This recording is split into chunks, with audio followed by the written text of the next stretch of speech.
এখানে বেশ কিছু ভাঙারি দোকান, কাগজ, প্লাস্টিকের দোকান ছিল, যার কারণে বাতাসের তীব্রতা থাকাতে এটা আগুনটা আরো দ্রুত ছড়িয়ে পড়ে। এখন ফায়ার সার্ভিসের যারা কর্মকর্তা আছেন তাদের সাথে কথা বলে তাদের যে অবজারভেশন, আলহামদুলিল্লাহ আমরা এই পর্যায়ে আমাদের আগুন নিয়ন্ত্রণে এসছে এবং আমরা তাৎক্ষণিকভাবে আমাদের সরকারের পক্ষ থেকে ইতিমধ্যে আমরা শুকনো খাবারের জন্য $10,00,000 ব্যবস্থা করে দিয়েছি। পাশাপাশি হচ্ছে তাদের পুনর্বাসন এবং তাদের এই সমস্যাটির সমাধান না হওয়া পর্যন্ত আমরা সার্বিকভাবে খোঁজখবর রাখবো।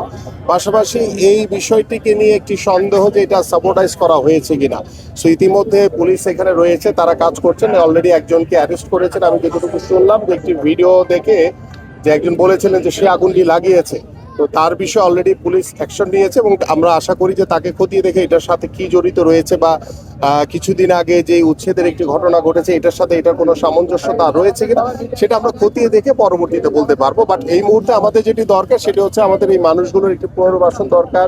তারা আজকে রাত্রে কিভাবে পার করবে, তাদের খাওয়া দাওয়া, সে বিষয়ে আমরা এখন নজর দিচ্ছি। ধন্যবাদ।